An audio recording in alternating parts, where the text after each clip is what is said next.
இன்றைக்கி செம்ம சூப்பரான ரெசிபி 2 கொண்டுட்டு வந்திருக்கேன். இந்த 2 ரெசிபியும் உங்களுக்கு நோன்பு திறக்கும்போது செம்ம யூஸ்ஃபுல்லாக இருக்கும். அது வந்து தொண்டையிலேருந்து வயிறு வரைக்கும் நல்லா குளுன்னு இறங்கும்.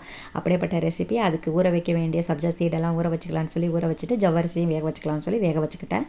இதுக்கு வந்து நான் 1/2 லிட்டர் பால் எடுத்திருக்கேன். அதில் 1.5 டேபிள் ஸ்பூன் அளவுக்கு கண்டென்ஸ் மில்க், 2 டேபிள் ஸ்பூன் அளவுக்கு சுகர் சேர்த்து அதை வந்து ஒரு 300லேருந்து 350 வர அளவுக்கு நல்லா வந்து சுண்டு காய்ச்சி எடுத்துக்கோங்க. இதுக்கு தேவையான சீட்ஸ் நட்ஸ் எல்லாத்தையும் எடுத்து வச்சுக்கலாம். ஒரு பேன் வச்சுட்டு அதில் கொஞ்சமாக நெய் விட்டு நம்ம எடுத்து வச்சுருக்க சீட்ஸு உடச்சி வச்சுருக்க நட்ஸ் எல்லாத்தையும் சேர்த்து நல்லா ரோஸ்ட் பண்ணி எடுத்துக்கோங்க. அதுக்கப்புறம் இதுக்கு தேவையான ஃப்ரூட்ஸ் எல்லாத்தையும் குட்டி குட்டியாக சாப் பண்ணி எடுத்துக்கோங்க. அப்போ தான் வந்து நம்ம குடிக்கும்போது தொண்டைக்கு நல்ல இதமாகவும் இருக்கும், கடிச்சு சாப்பிட்றதுக்கு ஈஸியாகவும் இருக்கும்.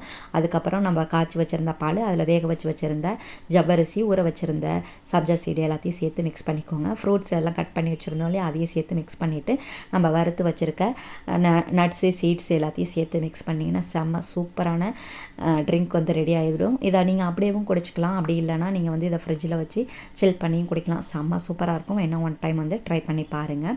அடுத்த ரெசிபிக்கு தேவையான சீட்ஸ் எல்லாம் வந்து கொஞ்சமாக நெய் விட்டு ஒரு பேனில் எல்லா சீட்ஸையும் சேர்த்துட்டு கொஞ்சமாக சால்ட் சேர்த்து நல்லா ரோஸ்ட் பண்ணி எடுத்துக்கோங்க. இதுக்கு வந்து தயிர் தேவை. அது வந்து கொஞ்சம் கெட்டியாக இருக்கணும் அப்படிங்கிறதுனால ஃபில்டரில் சேர்த்து ஃபில்டர் பண்ணிக்கிட்டேன். இதுக்கு தேவையான வெங்காயம், கேரட் எல்லாத்தையும் வந்து பொடிசாக வந்து சாப் பண்ணியிருக்க வெங்காயத்தை, கேரட்டை துருவி எடுத்துக்கிட்டேன். எல்லாத்தையும் வந்து ஒரு பாத்திரத்தில் சேர்த்துட்டு நம்ம வேக வச்சு வச்சுருந்த உப்பு போட்டு வந்து வேக வச்சு வச்சுருக்கேன். அது வந்து கொண்டக்கடலையும் சேர்த்துட்டு நம்ம வறுத்து வச்சுருக்க நட்ஸ் எல்லாத்தையும் சேர்த்து நல்லா மிக்ஸ் பண்ணிக்கோங்க. அதுக்கப்புறம் நம்ம ஃபில்டர் பண்ணி வச்சுருக்கோம் இல்லைங்களா தயிர், அதையும் சேர்த்துட்டு இதுக்கு வந்து காரத்துக்காக வந்து மிளகு ஜீரகத்தூள் சேர்க்கணும். அதை வந்து நான் நல்லா தட்டி எடுத்துக்கிட்டு இதிலேயே சேர்த்துட்டு தேவையான அளவுக்கு உப்பு மட்டும் சேர்த்து மிக்ஸ் பண்ணிங்கன்னா செம்ம சூப்பரான சாலட் ரெடி ஆகிடும். இது சாப்பிட்டு பாருங்கள்.